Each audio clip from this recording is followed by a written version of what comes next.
Shalom mes bien-aimés, bienvenue dans votre émission intitulée Libre et affranchi. Nous nous retrouvons par la grâce du Seigneur aujourd'hui pour pouvoir partager sur le sujet de la repentance. Avant d'entamer ce sujet, nous allons nous remplir de la parole de Dieu. Une prière de repentance, le psaume de David, le psaume 51. Alléluia, je lis au nom puissant de Jésus. Ô Dieu, aie pitié de moi dans ta bonté, selon ta grande miséricorde. Efface mes transgressions, lave-moi complètement de mon iniquité et purifie-moi de mon péché. Car je reconnais mes transgressions et mon péché est constamment devant moi. J'ai péché contre toi seul et j'ai fait ce qui est mal à tes yeux, en sorte que tu seras juste dans ta sentence, sans reproche dans ton jugement. Voici, je suis né dans l'iniquité et ma mère m'a conçu dans le péché. Mais tu veux que la vérité soit au fond du cœur.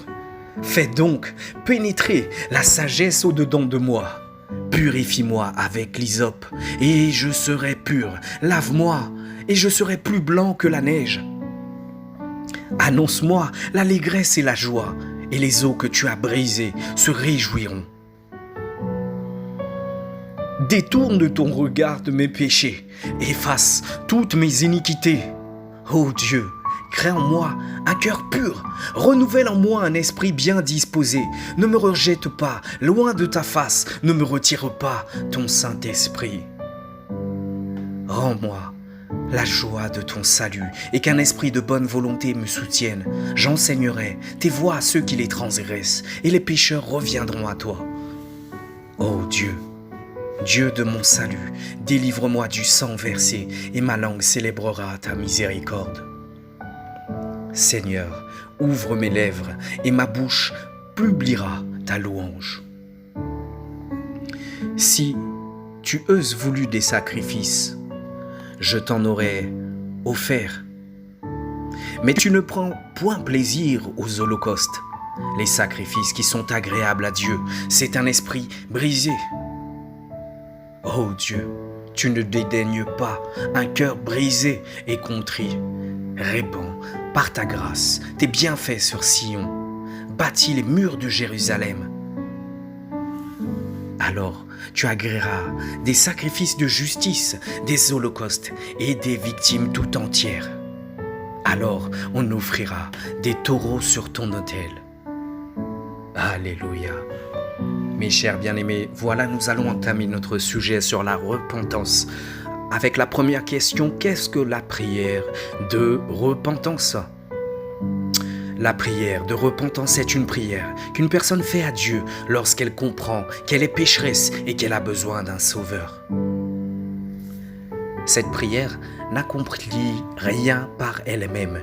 Elle ne fait qu'exprimer ce que la personne sait, comprend et croit concernant ses péchés et son besoin d'être sauvé. La première fonction d'une prière de repentance est de comprendre que nous sommes tous pécheurs. Je répète, tous pécheurs. Romains 3, verset 10 proclame: comme cela est écrit, il n'y a pas de juste, pas même un seul. La Bible est claire sur le fait que nous avons tous péché. Nous sommes tous pécheurs et avons besoin de la grâce et Dieu de son pardon. En Tite 3, versets 5 à 7, nous avons besoin de la grâce et du pardon de Dieu. À cause de nos péchés, nous méritons un châtiment éternel. Voyez cela en Matthieu 25 au verset 46. La prière de repentance est une supplication adressée à Dieu afin qu'il accorde la grâce au lieu du jugement et manifester tout simplement sa miséricorde plutôt que la colère.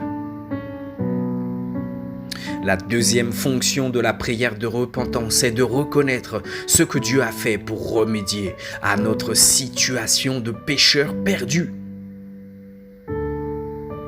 Il s'est incarné et est devenu homme en la personne de Jésus-Christ.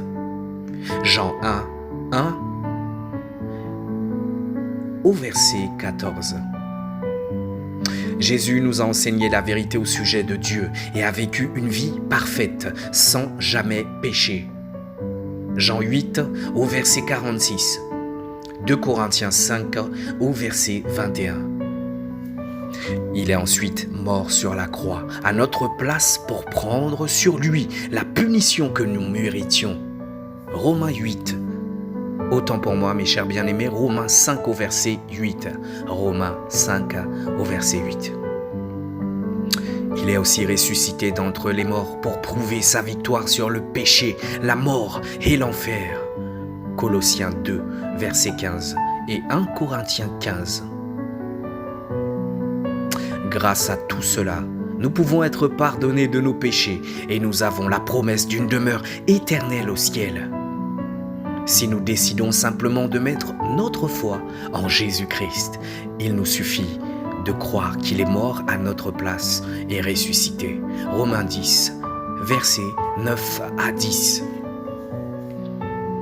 Nous ne pouvons être sauvés que par la grâce, par le moyen de la foi seule, en Jésus-Christ seul.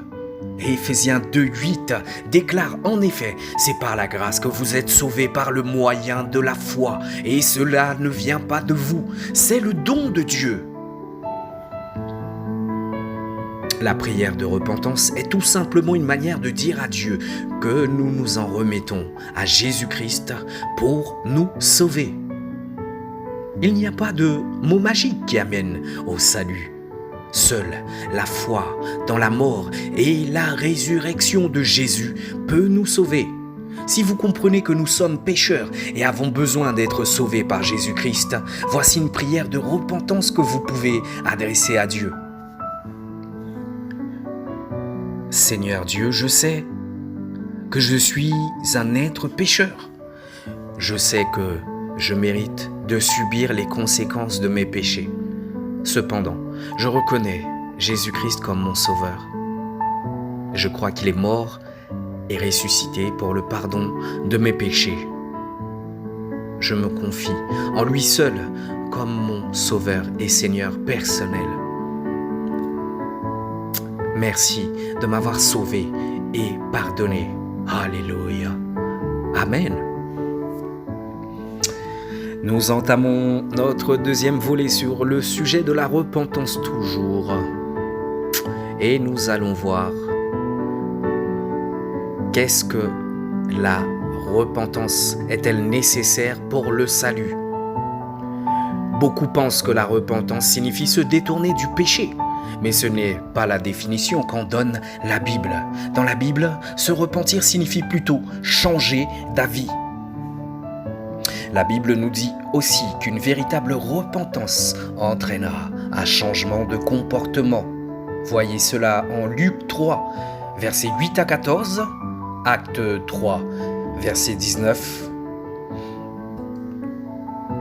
Alléluia. Cependant, Acte 26, verset 20 déclare « J'ai annoncé qu'ils devaient se repentir et se tourner vers Dieu en adoptant une manière d'agir qui confirme leur changement d'attitude. » La définition biblique complète du mot repentance est donc un changement d'avis qui entraîne un changement de comportement. Quel est alors le lien entre la repentance et le salut ? Le livre des Actes semble mettre un accent particulier sur le lien entre repentance et salut. Se repentir en référence au salut, c'est changer d'avis par rapport à Jésus-Christ. Le jour de la Pentecôte, en Acte 2, Pierre conclut son sermon par un appel à la repentance. Acte 2, verset 38. Mais se repentir de quoi ? Certains me diront, se repentir de quoi ?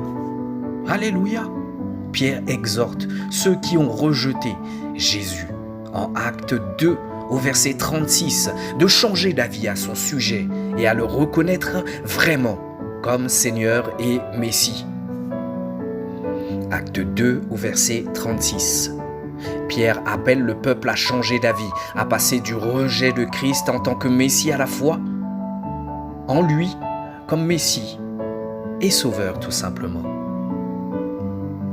La repentance et la foi peuvent être comprises comme les deux faces d'une même pièce de monnaie. Il est impossible de mettre sa foi en Jésus-Christ comme Seigneur et Sauveur sans avoir changé d'avis à son sujet, au sujet de son œuvre. Qu'il s'agisse de repentance pour un rejet conscient ou pour une attitude d'ignorance ou d'indifférence, il faut changer d'avis. La repentance biblique par rapport au salut, c'est passer du rejet de Christ à la foi en lui.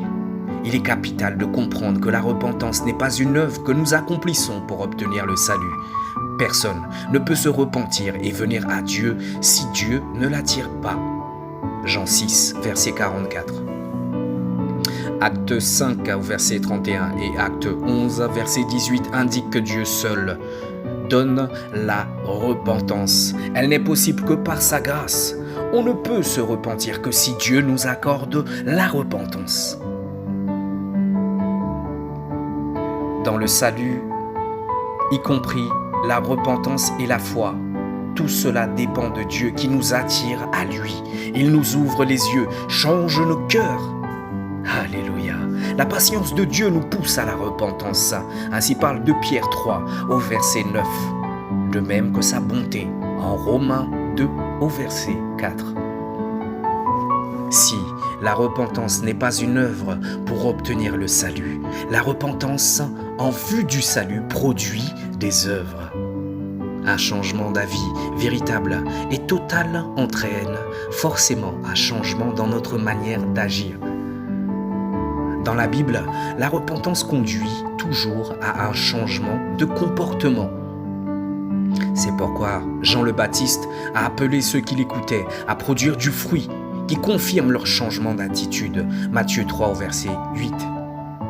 Quelqu'un qui s'est réellement repenti de son rejet du Christ et a mis sa foi en lui, le manifestera, autant pour moi, par une vie transformée. 2 Corinthiens 5 au verset 17, Galates 5 verset 19 à 23 et Jacques 2 verset 14 à 26. La repentance bien définie est nécessaire au salut. La repentance biblique, c'est changer d'avis concernant Jésus-Christ et se tourner vers Dieu par la foi en vue du salut. Acte 3, verset 19. Se détourner du péché n'est donc pas la définition de la repentance, mais c'est un fruit d'une repentance authentique basée sur la foi au Seigneur Jésus-Christ. Alléluia. Mes chers bien-aimés, c'est tout pour aujourd'hui. Demeurez abondamment bénis. N'hésitez pas à partager cette bonne nouvelle autour de vous, de nous mettre des notifications, des commentaires, afin que nous puissions améliorer l'œuvre de notre Seigneur. C'est tout pour aujourd'hui. Demeurez tous abondamment bénis.